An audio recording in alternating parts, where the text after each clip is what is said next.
The first time I noticed something was off with my mailbox was a Tuesday morning trash pickup day. I walked out to grab the newspaper, and there it was. My entire mailbox was tilted forward like it had been kicked, the lock was broken clean off, and the door was hanging wide open. I stood there, just staring at it for a second, trying to process. I'm not the kind of guy who jumps to conclusions, but this wasn't random vandalism. No other mailboxes on the street were touched, just mine. I'm Franklin Kessler. I'm a contractor, been living in this neighborhood for about 7 years. Kept to myself mostly, paid my dues, mowed my lawn, but the HOA, they never liked me.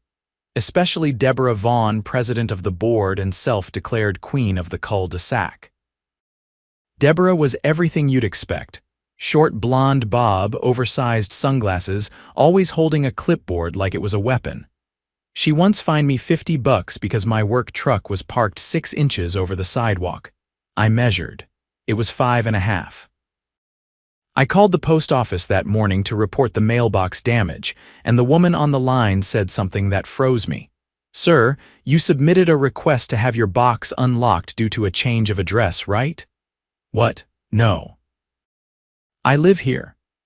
"Well, we received a signed request for mail forwarding and a key override. It was processed yesterday. So someone forged a request to reroute my mail. That's a federal offense." I knew exactly who it was before I even hung up. The HOA had been on my back for months about non-compliant exterior paint tones. My house is light gray. Apparently that clashed with their approved palette. I drove straight to the HOA office. Deborah's car was parked out front, her vanity plate reading Rules 1. I walked in, and there she was at the front desk, tapping away at a pink tablet. "Good morning, Mr. Kessler," she said without looking up. "Hear about the mailbox. You messed with federal property, Deborah," I said, stepping closer. "And you rerouted my mail. That's a felony." She finally looked up. "Excuse me, that's a wild accusation. Perhaps if your mailbox wasn't an eyesore to begin with, it was compliant." "You've got no authority to change anything about my personal mail, and I know you submitted that forwarding request." Her face twitched. "Prove it." So I did. I filed a report with the USPS inspection service that afternoon. I also requested a copy of the forged mail forwarding form. When it arrived 2 days later, I nearly laughed Deborah had actually signed it D. Vaughn, on behalf of HOA compliance. She didn't even bother to fake my name. I handed it straight to the postal inspector when he showed up at my house the following Monday. His name was Inspector Morales, and he didn't waste time. "This is clear mail fraud," he said, flipping through the paperwork. "We'll open an investigation immediately." I nodded. "Good, because I want her off that board. For good." When Inspector Morales left, I didn't waste any time. I knew the HOA would try to circle the wagons fast. They always did when one of their own got caught with a hand in the cookie jar. Sure enough, that evening, I noticed a black SUV parked just across from my driveway, engine running, lights off. Inside sat Randall Avery, the HOA's treasurer, pretending to scroll through his phone. He didn't even glance up when I walked out to check my security cam angles. Didn't need to. I'd already seen him on the footage from the night the mailbox was tampered with. I'd installed cameras years ago after a string of anonymous citations kept showing up on my doorstep. By now, every inch of my property from curb to back fence was covered. And the mailbox, that had a clear line of sight from the camera mounted under the eaves. The footage showed Randall pacing by it for almost 4 minutes, looking over his shoulder twice. Then he bent forward, did something out of view, and walked away fast. His license plate was clean in the shot. The next morning, I walked into the city clerk's office and requested the HOA's bylaws and meeting records. Public documents, as long as you know what to ask for. The clerk, a wiry woman named Sharon with a sharp eye, handed me a flash drive. "You're the third person this month asking for these," she said, flipping through her clipboard. I raised an eyebrow. "Really? Anyone else mention why?" She hesitated, then leaned in. "Neighbor down on Ivy Ridge said something about misused maintenance funds." Another guy claimed they'd altered the voting rules mid-meeting. I tucked the flash drive into my jacket. Sounds like I'm not the only one they've crossed. Back at home, I dug into the files. It didn't take long before the patterns started jumping out. There were discrepancies in budget reports, missing signatures on meeting approvals, and most damning, a set of scan notes labeled Compliance Strategy that detailed a plan to push out non-preferred homeowners by leveraging fines, permit denials, and in one case, mail diversion if necessary to interrupt paper trail. I printed every page and labeled them by category. Financial misconduct, voting irregularities, targeted harassment, mail tampering. Then I called a friend from college, Mina Cho, now a district attorney's investigator. We hadn't spoken in years, but she picked up within 2 rings. Mina, I've got something big. Federal mail fraud, HOA corruption, probably embezzlement. She didn't hesitate. Where do I meet you? We sat at a diner on the edge of town, away from prying eyes. I laid everything out on the table: USB drive, printed records, a copy of the mail forwarding form with Deborah's signature, and the security footage stills. Mina flipped through the documents, her brow furrowing deeper with each page. This isn't just petty HOA drama, she said. This is systemic abuse of authority. If they rerouted your mail, they could have accessed sensitive personal info, bank statements, tax forms. That's a serious breach. I leaned back. Think it's enough for charges? More than enough. I'll loop in a postal inspector on our end and get a case file started, but you need to be ready. People like this don't go down quietly. She wasn't wrong. That night my power went out for 3 hours, just my house. Neighbors had lights on all down the block. I checked, the breaker flipped clean. Someone had tampered with the external box. I reported it, but there were no fingerprints, no witnesses. Just a message. 2 days later, I got a notice from the HOA claiming I was in violation for unauthorized surveillance equipment on my own property.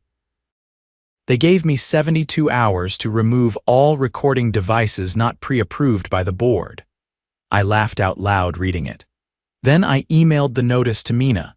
She forwarded it to the postal inspector's office, and within 24 hours, I got a call from a federal agent named Langford. He was clipped, professional, and clearly not amused. We're expanding the scope of the investigation, he said. This goes beyond mail fraud. We're coordinating with local law enforcement to review complaints against the HOA stretching back 5 years. By the weekend, subpoenas were issued. I wasn't the only one who'd kept records. Turns out the woman on Ivy Ridge, she was an accountant, and she had spreadsheets showing that over $30,000 in annual dues couldn't be accounted for. The guy who mentioned voting irregularities, former Navy paralegal. He had audio from a closed-door meeting where Deborah and Randall discussed fast-tracking a property lien against a disabled retiree for non-compliant landscaping that turned out to be a vegetable garden. The dam was breaking. Word got around fast. Neighbors started knocking on my door, quietly at first, then more boldly. One by one, they shared their stories: fines for imaginary offenses, denied permits, mysteriously missing ballots during board elections. I organized a meeting in my garage. 23 households showed up. I rolled open the door, set out folding chairs, and projected the evidence onto a bedsheet nailed to the wall. This is what they've been doing, I said. Not just to me, to all of us.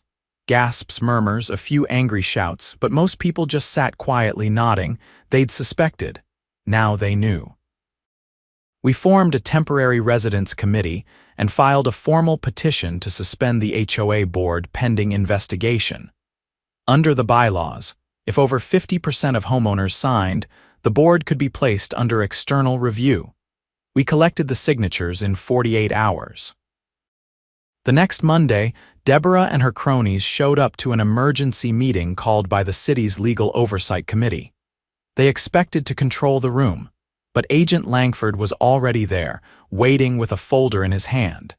He stood when Deborah tried to speak first. "Before this meeting proceeds," he said, I have federal warrants for the seizure of HOA communication records, financial logs, and surveillance requests processed without homeowner consent. Deborah froze.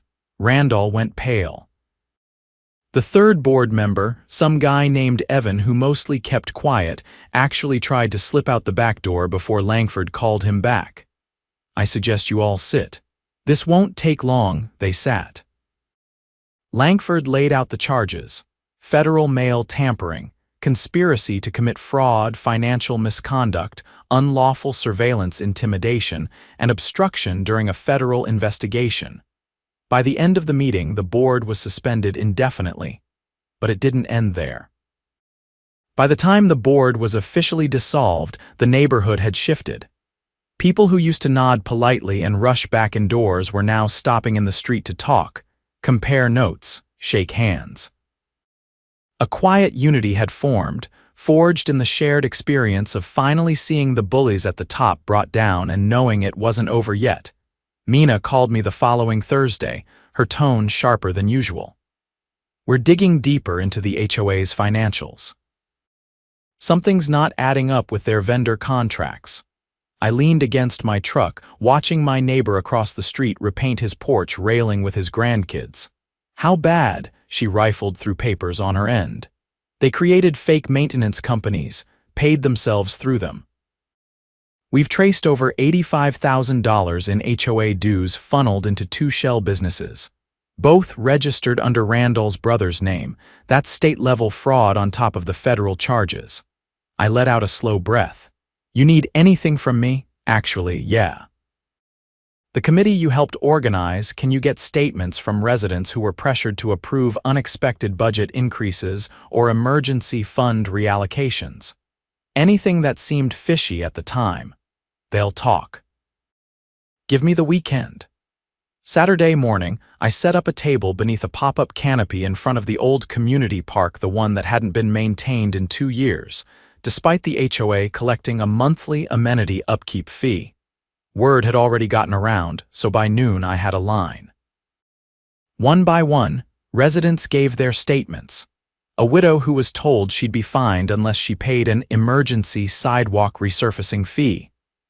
A young couple who were tricked into signing a ballot they thought was for a new playground, but turned out to be a waiver for budget oversight. By Sunday evening, I had over 30 detailed records. Mina sent a courier to collect them. That same night, a squad car showed up in front of Randall's house. He didn't come out on his own. 2 officers escorted him, hands cuffed, head down. Deborah wasn't far behind. She was arrested the next morning at a coffee shop downtown.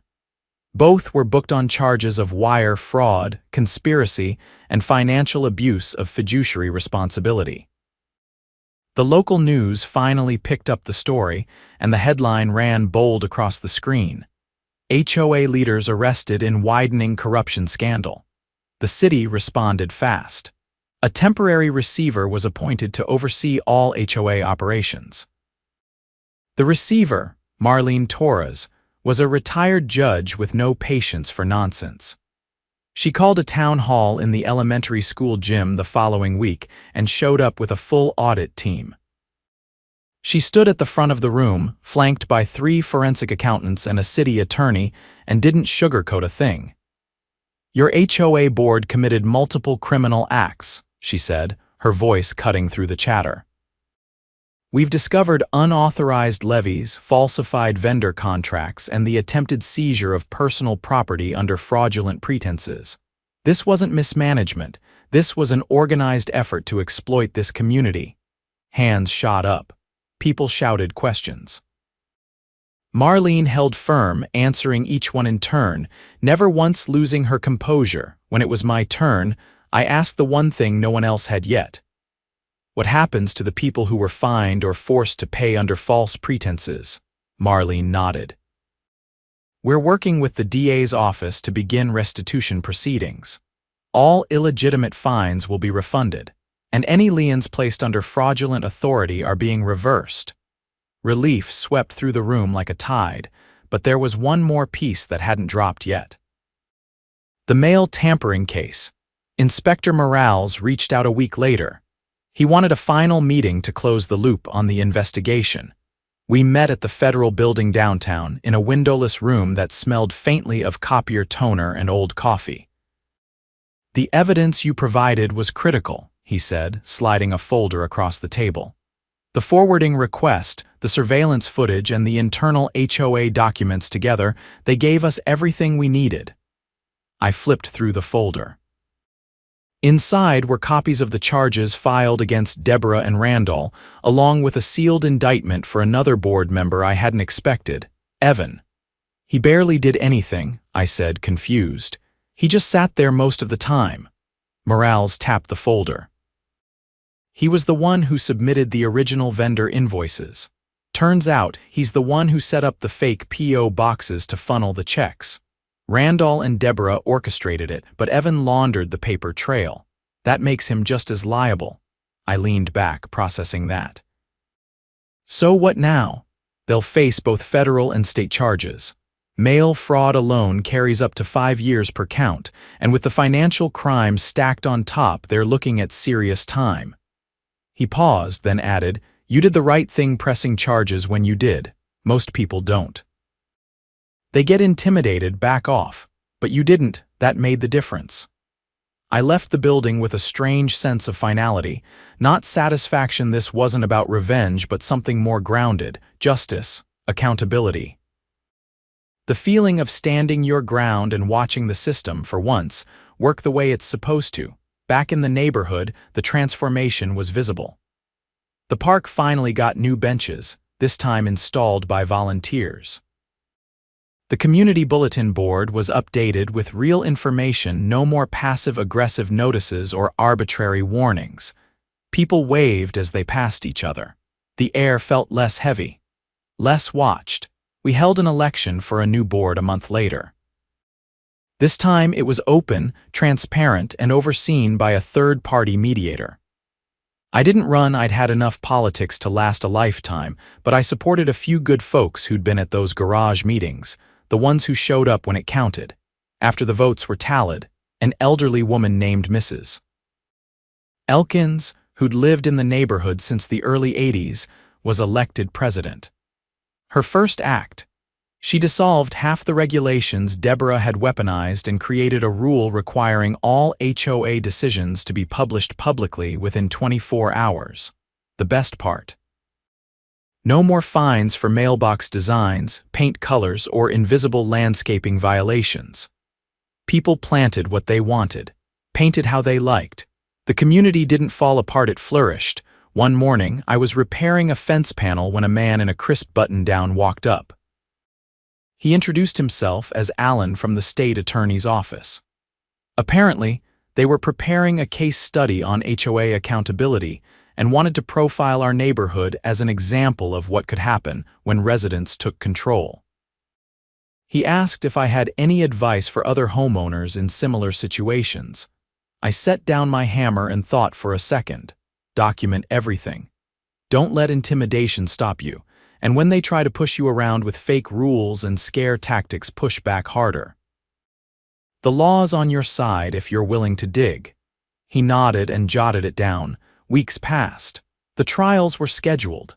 Deborah's lawyer tried to argue diminished responsibility, claiming the pressure of managing an entire community had led to poor judgment. The judge didn't buy it. She was sentenced to 3 years in state prison, with an additional 18 months suspended pending restitution. Randall got 5 years, no parole. Evan cut a plea deal and testified against the others in exchange for a reduced sentence of 16 months. The money they stole. Slowly it came back. Not all of its sum was gone forever, but enough to repair the damage. Enough to prove that justice wasn't just a word. And the mailbox? I rebuilt it sturdier than ever.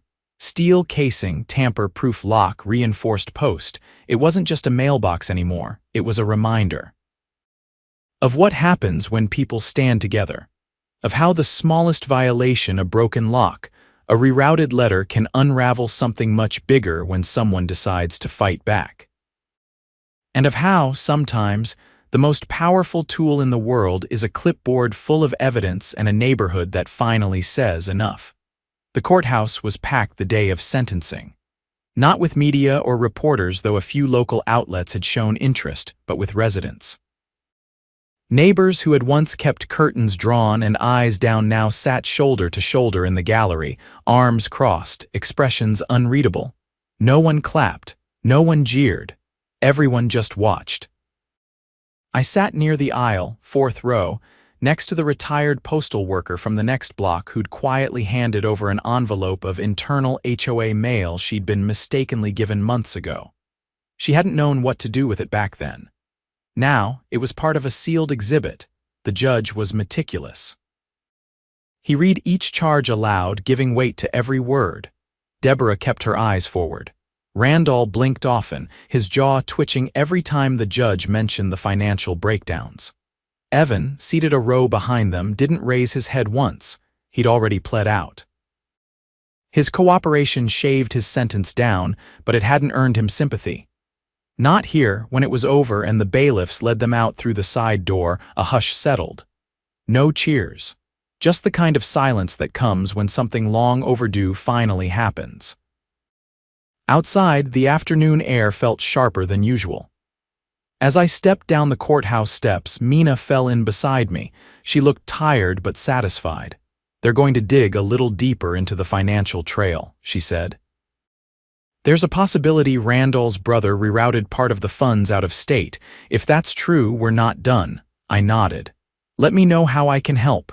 "You already did," she said, then paused. "You thinking about moving after all this?" "Not anymore." Back in the neighborhood, the transition from oversight to self-governance was smoother than expected. Marlene remained for another 2 months to ensure compliance and close out the audits. During her last week, she held an open Q&A in the community center, where residents were invited to ask anything, no time limits. No pre-submitted questions. A man in the back, wearing a maintenance uniform with paint-stained boots, raised his hand. "Are we going to get a say in how future board members are selected?" Marlene didn't hesitate. "You already do. But we're adding a safeguard. An independent election monitor will oversee the next 2 cycles. After that, if the community votes to remove them, it can." A woman near the front leaned forward. "What happens if someone tries to pull this kind of thing again?" "Then the oversight process we've built will catch it before it festers," Marlene said. "But more importantly, you now know how to stop it. That's the difference." That was the last time she sat at the head of the room. She left the folder of finalized bylaws on the table, turned and walked out without ceremony. The new board, elected by a full majority, included a schoolteacher, a retired fire marshal, and the woman who ran the corner bakery. None of them had ever hoped to be on a board, but each had stepped up after the collapse, not because they wanted power, because they wanted peace. One afternoon, I was replacing the cracked stepping stones leading from my driveway to the porch when a boy from 2 doors down biked past, stopped, and circled back. "You're the guy who caught the bad people, right?" I looked up. "I'm the guy who got tired of being quiet." He grinned, then pedaled off again. A few weeks later, I got a letter in the mail, not forwarded, not redirected, not tampered with. It was from the state attorney's office, officially closing the investigation. Deborah and Randall's properties had been seized to repay restitution. Evan's plea deal required him to forfeit all profits from the shell companies and testify in future fraud cases. Attached to the letter was an official commendation. Not flashy, just a printed statement of appreciation for civic persistence in the face of organized community-level corruption. I didn't put it on the wall. I filed it away in a small, locked drawer where I kept important things. Not because I needed recognition, but because it reminded me of something simple. It was possible to win. Later that year, I was approached by a council member running for re-election. He asked if I'd consider joining the city's advisory board on local government transparency. I told him I wasn't a politician. He said that was exactly why he asked. I agreed on one condition. I'm not going to sit in a room and nod along. If I see someone pulling stunts like our old HOA board, I'll drag it into the light. That's what we want. The first meeting was strange. The room had polished floors, tall windows, and an old brass clock that ticked too loudly. But as I sat at the table, listening to proposals and policy revisions, I realized something. This wasn't enemy territory anymore. It was just another place where silence had once been the problem. One proposal caught my attention, a motion to require all homeowners associations in the county to register their financials quarterly with the city, including vendor contracts and penalty assessments. It passed unanimously. Back home, the neighborhood was quieter. Not in the way it had been when people were afraid, but in the way a place gets when folks can finally exhale. A new family moved in down the street. They painted their front door seafoam green, not on the old approved list. No one said a word. A few months later, another neighbor added solar panels to their garage roof. Nobody filed a complaint. At the next community potluck, I showed up with a tray of ribs and a cooler of lemonade. Someone handed me a paper plate. Someone else asked if I'd help with the grill next time. That night, as the sun dipped behind the houses and kids ran barefoot through the grass, I realized something simple. We hadn't just gotten rid of a corrupt board. We'd rebuilt the foundation they'd been rotting from beneath. Not with more rules or louder voices, but with vigilance, transparency, and the decision to stop waiting for someone else to fix things. A few people still call me the guy who broke the HOA. I don't correct them. Let the legend grow. If it keeps future board members honest, it's worth it. But between the paperwork, the late-night strategy sessions, and the court hearings, the truth was simpler. They tampered with the wrong mailbox.